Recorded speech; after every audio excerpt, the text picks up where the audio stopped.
Myanmar అంతర్యుద్ధం క్రమంగా ముదురుతోంది. ఒకవైపు ఆ దేశ మిలిటరీ బలహీనపడుతోంది. అదే సమయంలో తిరుగుబాటుదారులు మరింతగా రెచ్చిపోతున్నారు. ఇప్పటికే బర్మాలో 50% ప్రాంతాలు రెబల్స్ ఆధీనంలోకి వెళ్లాయి. మరోవైపు రెబల్స్ సైన్యం పోరాటంతో ప్రజలు అటు చైనా ఇటు భారత్ కు పోటెత్తుతున్నారు. చాలా చోట్ల సైన్యం చేతులు ఎత్తేస్తూ ఉండడంతో మయన్మార్ లో జుంటా ప్రభుత్వం మరెంతో కాలం కొనసాగే అవకాశాలు లేవని నిపుణులు చెబుతున్నారు. ఒకవేళ సైనిక ప్రభుత్వం ఓడిపోతే అధికారం నుంచి దిగిపోవాల్సి వస్తుంది. సైన్యం అధికారం కోల్పోతే ఏం జరగనుంది? వలసలతో చైనా భారత్ ఎలాంటి అడుగులు వేస్తున్నాయి? Was the story. మయన్మార్ అంతర్యుద్ధం మలుపు తిరుగుతోందా? బర్మాతో చైనా భారత్ బర్న్ అవుతున్నాయా? మయన్మార్ రాజ్యాలుగా విడిపోతుందా? మయన్మార్ అంతర్యుద్ధం తీవ్రతరం అవుతూనే ఉంది. 7 దశాబ్దాలకు పైగా నిరంతర పోరాటాలకు ఈ దేశం అలవాటు పడింది. నిత్యం ఉద్రిక్త పరిస్థితుల్లో ఆ దేశం రావణ కాష్టంలా రగులుతోంది. సైన్యంతో తిరుగుబాటు గ్రూపులు ఘర్షణకు దిగడం, లేదంటే తిరుగుబాటు గ్రూపులే కొట్టుకోవడం సర్వసాధారణంగా మారింది. అయితే మయన్మార్లో ఈసారి తేడా ఏంటి అంటే 2 విషయాలు భిన్నంగా ఉన్నాయి. ఒకటి, ఆర్మీ తీరు బలహీనంగా ఉంది.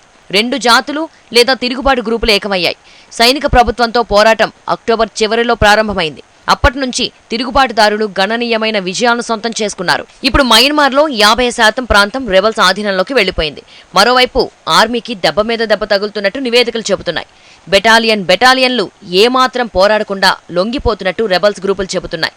అయితే తిరుగుబాటుదారుల పోరాటం మయన్మార్ పొరుగు దేశాలను కలవరానికి గురి చేస్తోంది. ముఖ్యంగా భారత్, చైనా ఆందోళన చెందుతున్నాయి. ముందు భారత విషయానికి వద్దాం.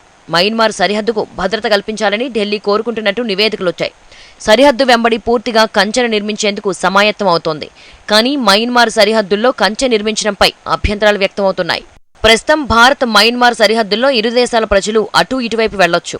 ఇరు దేశాల ప్రజలకు బార్డర్ను దాటేందుకు ఎలాంటి వీసాలు అవసరం లేదు. కానీ దీనికి ఓ కండిషన్ ఉంది.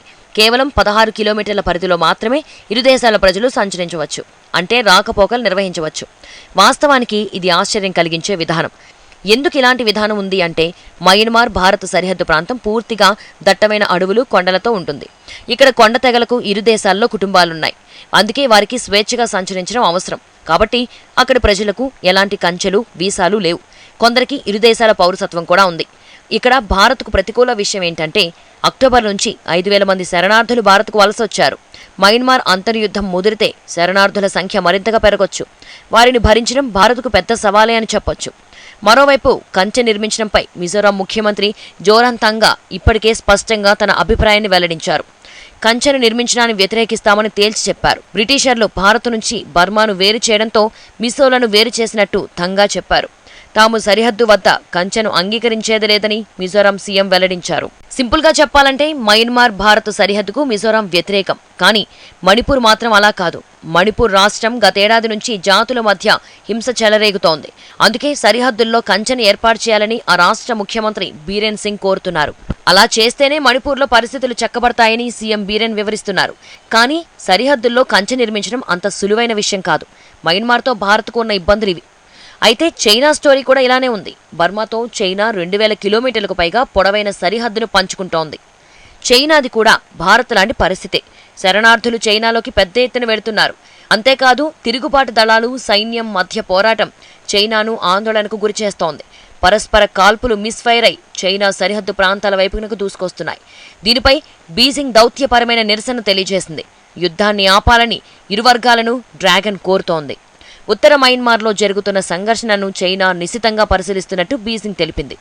సైన్యం, రెబల్స్ తిరుగుబాటు కారణంగా చైనీయులు మృత్యువాత పడుతున్నట్టు ఆందోళన వ్యక్తం చేసింది. పోరాటానికి తక్షణమే ముగింపు పలకాలని చైనా ఇరుపక్షాలను కోరింది. ఇటీవల జరిగిన మిస్ ఫైరింగ్తో 5 చైనీయులు గాయపడ్డారు. మిస్ ఫైర్ సంఘటనలు పెరిగితే అన్న ప్రశ్నే చైనా భయానికి అసలు కారణం. ఒకవేళ భీకరమైన దాడి జరిగితే అంటూ చైనా ఆందోళనకు గురవుతోంది. అందుకే కాల్పులను విరమించాలని మయన్మార్లోని ఇరు వర్గాలకు చైనా పిలుపునిస్తోంది. నిజానికి ఇటీవల ఇరు వర్గాలతో చర్చలకు కూడా బీజింగ్ సిద్ధమని తెలిపింది.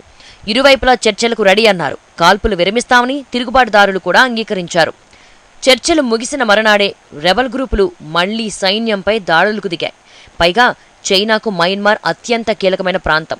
ఈ దేశానికి పెద్ద ఎత్తున సరుకులను చైనా ఎగుమతి చేస్తోంది. రెబల్స్ దాడుల్లో చైనా వస్తువులు ధ్వంసమవుతున్నాయి. అందుకే పదే కాల్పుల విరమణకు పిలుపునిస్తోంది. మరో కీలకమైన విషయం ఏంటంటే బర్మాలో మిలిటరీ ప్రభుత్వాన్ని బీజింగ్ కోరుకుంటోంది. అదే సమయంలో కొన్ని తిరుగుబాటు గ్రూపులకు కూడా చైనా మద్దతిస్తోంది. భారత్ మాత్రం కేవలం కాల్పులను విరమించాలని కోరుకుంటోంది, అంతే తప్ప ఏ వర్గానికి మద్దతివ్వడం లేదు. చైనా మాత్రం జోడు గుర్రాలపై సవారీ చేస్తోంది. చైనా స్ట్రాటజీనే ఆ దేశానికి ప్రమాదకరంగా మారుతోంది. సైనిక ప్రభుత్వం దిగిపోతే మయన్మార్లో డ్రాగన్ ఆటలు సాగవు. అలా అని సైనిక ప్రభుత్వాన్ని పూర్తిగా చైనా వెనకేసుకుని రావడం లేదు. సైనిక ప్రభుత్వానికి తన అవసరం గుర్తు చేసేలా చేయాలని తిరుగుబాటుదారులను ఉసిగొల్పింది. ఇదిలా ఉంటే మయన్మార్లో సైన్యం తిరుగుబాటుదారుల మధ్య పోరాటం కొనసాగే అవకాశాలు ఎక్కువగా ఉన్నాయి. తిరుగుబాటుదారులు మరింతగా స్ట్రాంగ్ అవుతున్నారు. తాజాగా వారు లౌకింగ్ అనే మరో నగరాన్ని స్వాధీనం చేసుకున్నారు. చైనా సరిహద్దుల్లోని మయన్మార్ సైన్యం రెబల్స్ కు లొంగిపోయింది. వారు తమ ఆయుధాలను అప్పగించారు. ఆయా ప్రాంతాల్లోని సైనిక శిబిరాలను ఖాళీ చేస్తున్నారు. ఇక్కడే అందరిలోనూ అనుమానాలు వ్యక్తమవుతున్నాయి. రెబల్స్ పోరాటంలో సైన్యం ఓడిపోతుందా? ఆ తర్వాత ఏం జరుగుతుంది అన్న చర్చ జోరుగా సాగుతోంది. ప్రస్తుతం చాలా వరకు ఈశాన్య మయన్మార్ ప్రాంతం రెబల్స్ సొంతమైంది. తిరుగుబాటుదారులకు అత్యంత కీలకమైనది షాన్ రాష్ట్రం. ఆ ప్రాంతంలో 3 జాతుల గ్రూపులున్నాయి. ఇతర ప్రాంతాల్లో పోరాటం పరిమితంగా సాగుతోంది. అది తీవ్రమైతే మాత్రం ఆర్మీ పాలన ఎక్కువ రోజులు సాగే అవకాశం లేదు. అయితే సైన్యం అధికారం నుంచి దిగిపోతే ఏం జరగనుంది? ప్రజాస్వామ్యం ఏర్పాటు చేయడమే. అందుకు ఎన్నికలు నిర్వహించాల్సి ఉంటుంది. బహుశా ఇలాంటివి ఉండకపోవచ్చని నిపుణులు చెబుతున్నారు. ఎందుకంటే ఆయా గ్రూపులకు సొంత రాజ్యాలున్నాయి. వారు ప్రజాస్వామ్యానికి కట్టుబడి ఉండకపోవచ్చు.